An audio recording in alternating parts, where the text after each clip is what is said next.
Are we good?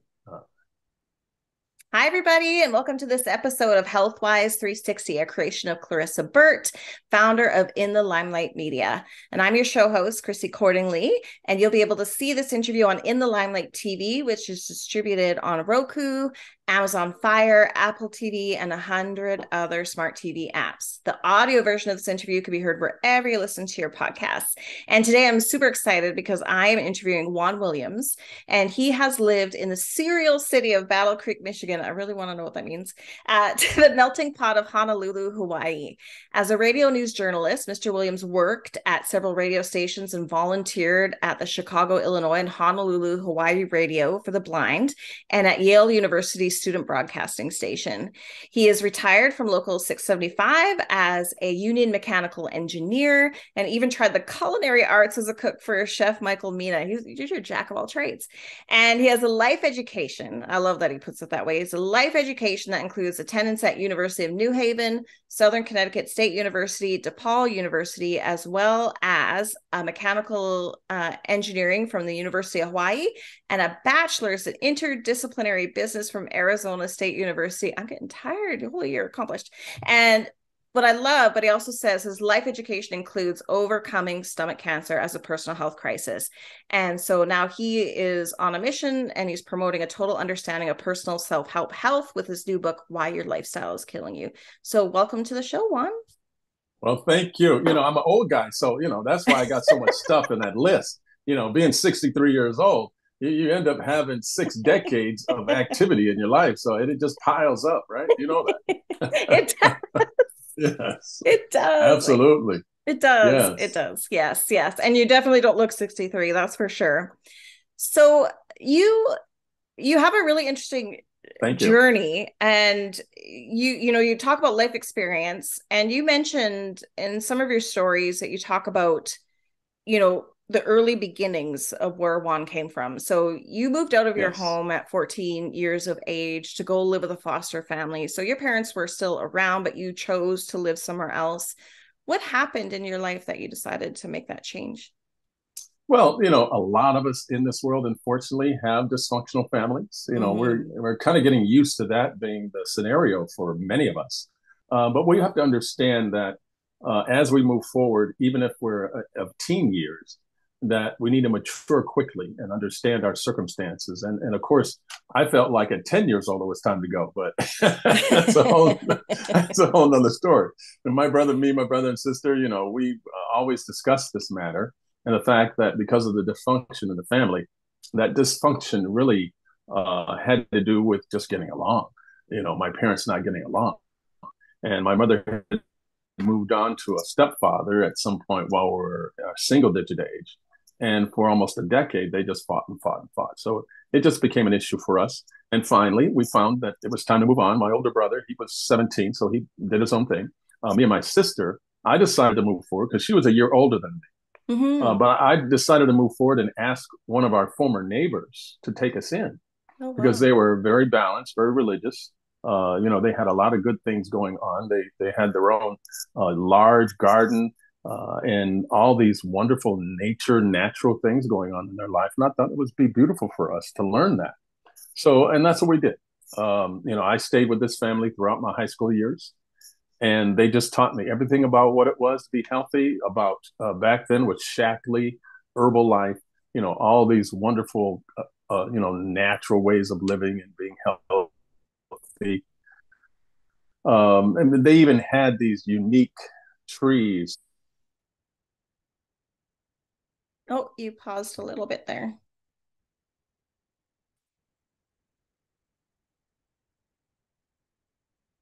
Okay. Okay, we're back from our little technical glitch there. So continue on No. about the trees and your lovely foster family. Well, they had this one tree that they called the quince tree. It had this fruit that looked a little bit like a pear, Oh. but it wasn't sweet. They would make these preserves, the sugared preserves, but it tasted kind of like a cross between a pear and an apple. But Hmm. they said it was possibly the fruit that Eve ate that was forbidden. And Oh. so I always, thought maybe, okay, maybe not, who knows? But the way I mean, I ate it off the tree and I said, no, there's no way I would have been tempted by this thing. But see, I'm a Mm-hmm. man, not a woman. So Oh, yeah. right, that's the difference. The bitter fruit. Oh, um, she just didn't know till after she did Yeah. it. Yeah. There it is. That's the scenario. But And then she said, yeah, "Hey, this try family, this." Yeah. Yeah. right? So try this, and yeah, she set him up. But anyway, but here's the thing. This family was wonderful. They were just as joyous and joyful and jovial as I am, and jokingly, going through life in a very methodical, wonderful way. The understanding was, of course, that me being a young teenager, that I needed, a lot of discipline, Mhm. because here I'm growing up trying to be a man, and that takes some real work from a standpoint of a family just having a teenager come into it and trying to teach him what it is to be. But that family also had an older son, and he took me on as his little brother. So he was able to help me too. Uh, he himself became a very famous sommelier, which is a wine expert, which was his hobby when I first met him. It was just something that he was interested in based on the religious connection to the fact that Christ made water into wine. And of course, he did many experiments to figure out if he can do that himself. It never worked. No, it never worked. Uh, he always had to put them grapes in there. But anyway, Mhm. that's a whole nother story. But that family, that's really where I get this wonderful personality and character, because from where I came from and the fact that I had that dysfunction, sometimes that really creates a lot of negative in a person's life. Yeah. And they go throughout life with that negative. And it really does not work well as you move forward into your later years. But fortunately, I found that wonderful, jovial family that, turned me into this individual who now, as an older person, is able to really enjoy life and not be bitter or miserable, because that's what we see when things like that happen to young people. And I want to talk to some of those young people right now and say, you don't have to stay in your situation or your condition. You can change it. Even at a young age, like I was 14, when I knew it wasn't good, I just basically made an executive decision at 14 years old and said, okay, we have to change this. And I did. And it was a change for the better. And it really changed my life so wonderfully now that I can enjoy this life. And then I found out I had a lot of wonderful, really good expertises, things that I could really work on. And they helped me work on some of the finer points of myself and how to be a better person and how to be more of an expert at things. And my focus, because that's another thing being a teenager, is your focus sometimes is really not there. So you need help with that. So these folks really helped me with that. I think, you said that they made you into that. I sort of see it as you recognize that where you were did not fit you, and you made a decision to go to them. And the way you took that opportunity and the way that you integrated it into that family with love and trust, I would say it was always in you. They just helped you find it. And That's you the way may I be would right see it. about that, Yeah. only because they were part of our lives. So as I said, Yeah. they were neighbors early on. When we were maybe 6, 7, 8 years old, they had become part of our lives.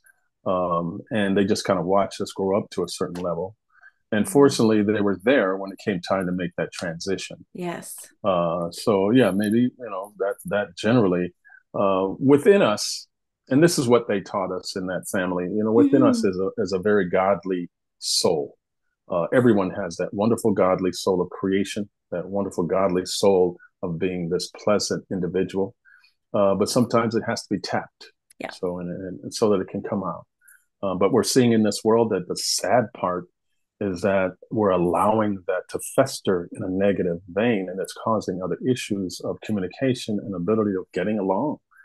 So we need to get away from that, because we know that the godly way of approaching communication is to get along and stop fighting. Why are we fighting so much? Yeah, we have differences, but hey, it only has to do with the fact that we have differences of opinion, and we can move on from that, and we can work together. See, my education at Arizona State University was an interdisciplinary studies in business. And what that meant was this one thing, getting people of different opinions on the same page. So, Yeah. and that is in layman's terms, the only reason I really took that particular discipline was because I wanted to see what it really was and how to do that, because I could see it wasn't working in a lot of avenues, right? How do you do that? And what I found out is that it's not necessarily meant to work in America. that could be a whole show on itself, right? Systemic Yes, issues. Oh absolutely. my word. Kind of wondering whether that's really was meant to work in America, because we know America has a different idea of how to move forward with the capitalist system. But that's a whole nother story. Yeah. That is a whole nother story. But it does relate to stress, and stress relates to health, right? And yes. So you had a tumultuous upbringing, and I'm sure I would imagine that would have affected your health. I know my kids, when they're stressed, and like their stress would be very minor compared to that kind of stress. I hope, anyways. Hopefully, they're not one day saying I need it out of my mom's house. But but when they're stressed, I mean, they get headaches, they get stomach aches, the normal signs of stress. So I imagine you didn't feel very good either in that type of environment. Well, yes. And changing at times I did have health problems. Yeah, I mean, I did have stomach problems. I did have health problems. As a matter of fact, I nearly died at the age of 9 years old with scarlet fever. I had a fever of 105, and I nearly just burned up. They had to take me to the doctor. I spent a couple of weeks in the hospital trying to get that temperature down. But what come to find out is, we were very active children, and we found ourselves in environmental areas that really we shouldn't have been putting our hands, our faces, our mouths, and nothing in, right? So that's probably one of the issues. I ended up with a big ear infection, and that turned into something even worse. And stress does affect the immune system too. Yes. And then you mentioned, so I sort of giggled about this in your bio, but I'd like to learn more about it, because you grew up in Battle Creek, Michigan, and you called it like the cereal city. So I imagine, yes. But then it has a health history initiative. So I guess they were trying to change what their reputation was for food. Well, the thing was, 100 years ago, well, more than 100 years ago, John Harvey Kellogg and his brother, W.T. Kellogg, they came to Battle Creek with this idea of this healthy society. And so they started creating one from maybe the 1870s into the early 1900s. They were working on creating a society that was better prepared by being a healthy living society. And what they did, they created all of these large buildings, what they call sanatoriums, in Battle Creek. They were like hospital buildings, but people would come from around the world and spend weeks and weeks getting themselves straight. They did anything from colonics to just general holistic practices of chiropractic, acupuncture, etc. And all of this was to better the health. But the cereal part comes with what W.K. and Harvey came up with, ideas for food, and the fact that they pressed corn in order to make the cornflakes. And, that was one of their signature cereal and breakfast cereals. And that's why they call it the Cereal City, because that predicated a lot of, new ideas for corporations and companies. And so we had, companies like Post Cereals, we had Kellogg's, we had Archway Cookies, we had dog foods corporations. We had all kinds of stuff in Battle Creek that was going on. These factories making all of these foods for different animals and for farms and for people. And with that initiative, they basically moved forward with the ability to really balance life. And that's what I learned even from that family that I joined as a teenager, is that they were looking for about a balanced life. And they were actually Seventh-day Adventists. And I believe that's what the Kellogg's were, Seventh-day Adventists. Yes. But with that understanding of religion, their initiative is to live healthy and live off the land. Yes. and not rely on processed foods in order to survive. They want to grow their own. And that's real important. And see, when I finished high school, I was a radio news journalist right out of high school. And I would always broadcast about the Cereal City. And I would say, Cereal City weather is partly cloudy, things of that sort. So the Cereal City is very famous in that sense, is that they started also an initiative to become, worldwide with what they were doing with food. And of course, all the Kellogg's cereals that are on the shelf still today, all the Post cereals that are still on the shelf today, all of that comes from that idea in Battle Creek, which is the best to you each morning from Battle Creek. That was the saying back in the 60s and 70s in a lot of commercials. The best to you each morning from Battle Creek. And that's, I didn't know how famous Battle Creek was when I was a child until I actually started getting involved in the outside world.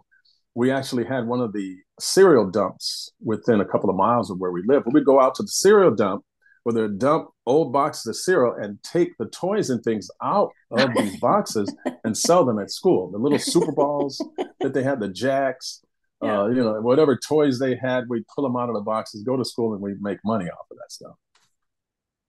That's that story. Yeah. That's amazing. That's amazing. So then as you got older, so you learned to live this healthy lifestyle a little bit, and Seventh-day Adventists are also, many of them are vegetarian as well, right? Yes. And which is, I mean, I'm vegan myself, so I think that's great. Plants are amazing for health and health. But you still did have a serious health challenge in your life. You ended up with stomach cancer. Do you want to share that story with us? And, I truly nearly died because I didn't know what to do. But I had learned, over the years, because this was just 5 years ago. And I'm sorry, that's my English mastiffs causing some issues because they want to be on camera too. But they can be on camera. They love Daddy and they really want to be a part of whatever he does. Yes. Because we have the same beautiful brown color. These dogs are gorgeous. I love mastiffs. We're twins. Beautiful. Yes. Beautiful. But, the thing is with, my stomach problem, it became confusing. I really at some point didn't know what to do. But I had to go back 20 years earlier. My daughter actually had an intestinal bowel syndrome at some point when she was only 12. So I went back to that scenario and what had happened with her and understanding what they had to do, to help her, the doctors, the natural medicines and herbals and things. So I just started on that particular, course. And I also started eating vegetarian and eating a Japanese-based diet because the Japanese are very good in discovering what it is that will recreate your stomach digestive system. So I started eating a lot of the seaweeds, the fishes, and the natural grains that they had, and adding that in with what I was eating already, and it just restored the ability to digest food properly because I had gotten down about 60 pounds in just a matter of months. And the picture that you see of me standing next to my uncle, who was a retired military police officer, you could see in his face, he's concerned. It was around Christmas time, and I had just gotten to the point where I was getting to restore myself. Christmas was more of a gift than because I started feeling so good and better. Because from July to November, which was Thanksgiving, I had felt like I was going to die, and it was really it was just down. But finally, when Thanksgiving, Christmas came, it was like, okay, we got it, we stopped it, we're on the way up, and here I am today, still healthy and moving forward and feeling a million times better because, after a roller coaster of 5 years of eating and not eating and understanding myself better, now I'm more consistently with those things that I explained to you before we started the show about fasting every month, not eating breakfast, waiting until noon to eat so that I have only a window to eat in, and really structuring myself better with my eating habits and making better choices. Because a plant-based diet takes work. You really have to think about what you're going to eat before you eat it and plan it out. You can't just say, okay, I'm going to eat this or eat that. Okay, I'm going to run out to the fast food place. No, you can't do that.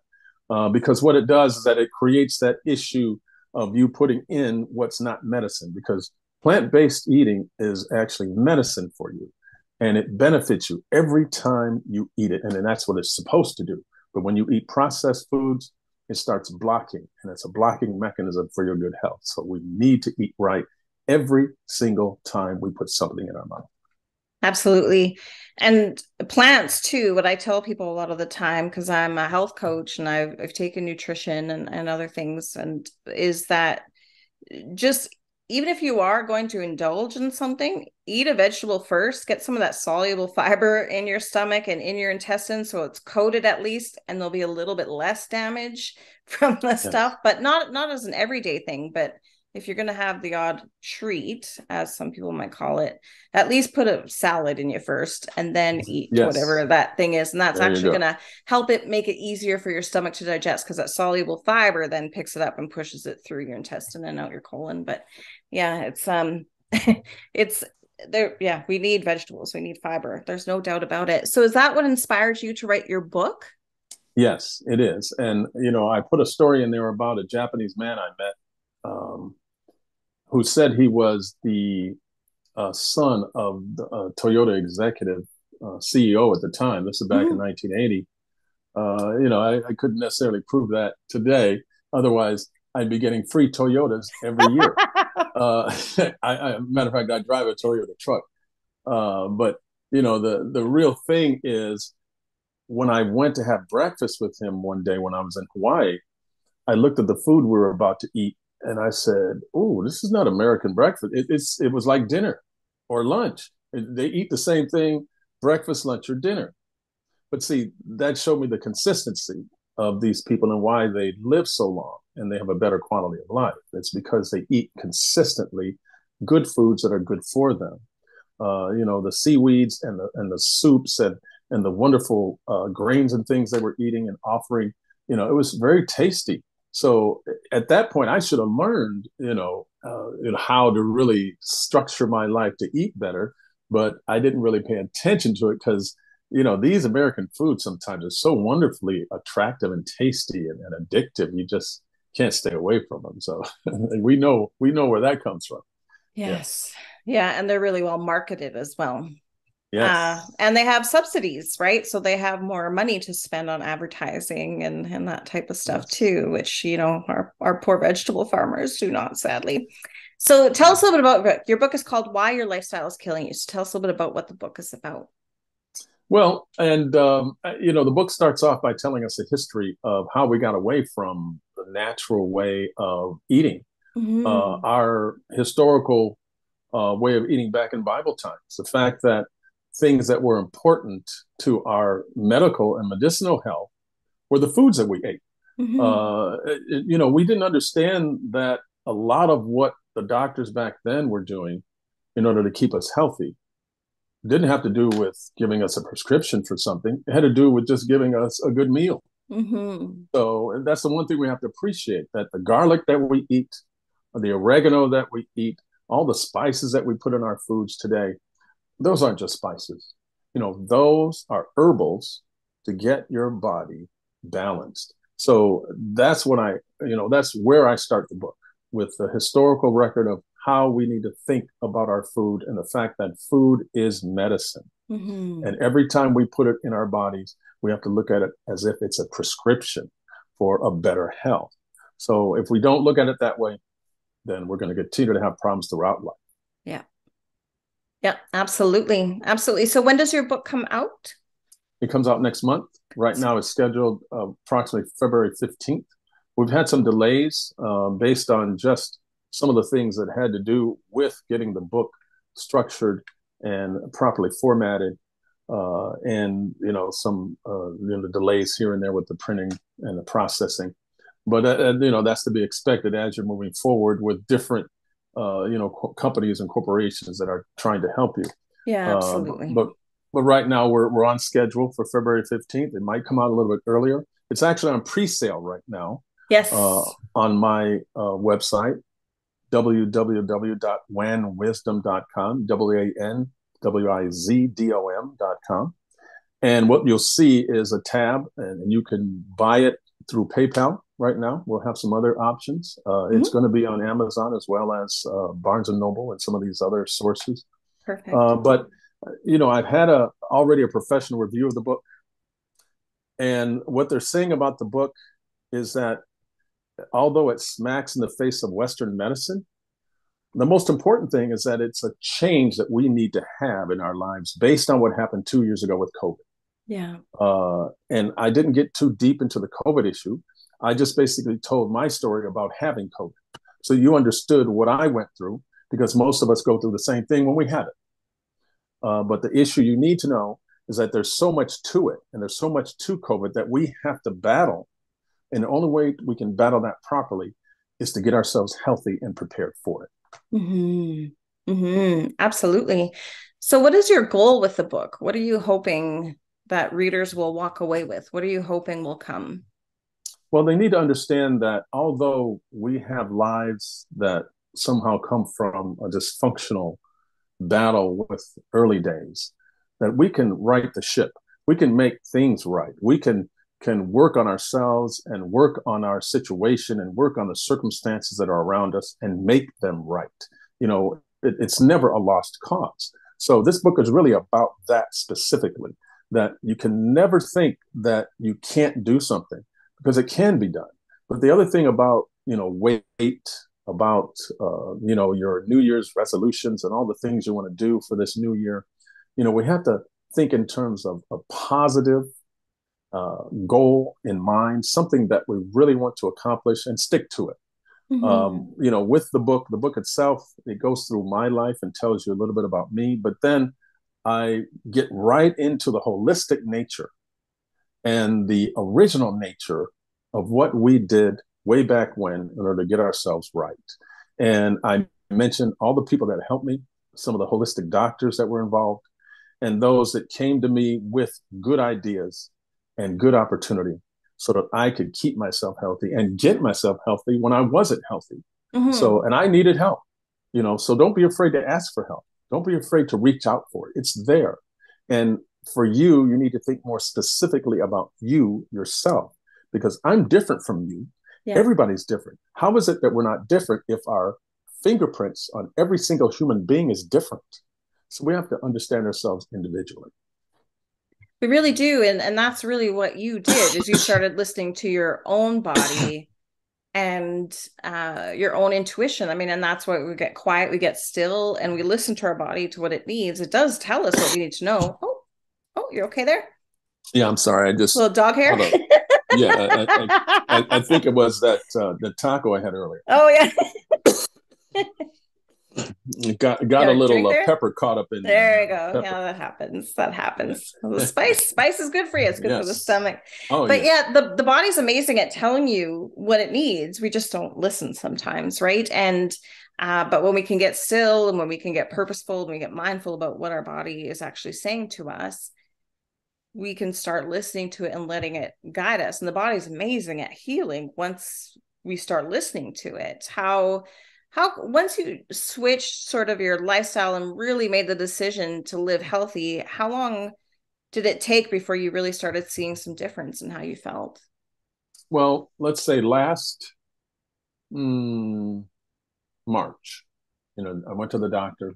Actually, I went to the doctor today for a regular checkup. Mm-hmm. But he told me last year in March, he said, you're borderline diabetic again. This is something that's been happening to you, over the years occasionally. I said, yeah. And he said, you're complaining about having joint pain and having some of these issues. First you got to lose some weight. And you got to start acting, your age. You can't, keep jumping and dancing around like you do. Well, that's not fair. Because I'm a dancer, right? Yeah. I love to dance. But, thing is I've suffered, lower back issues and pain and all these other issues over the years. And I've had to be aware of that. And I've suffered greatly at times because of that. But for a whole year now, I have not had an issue because I have decided to be consistent with a lifestyle. Mm-hmm. And to me, that's why I titled the book that way. Why your lifestyle is killing you. It's because I was not consistent with my lifestyle. I was doing this, doing that, sometimes this, sometimes that. No.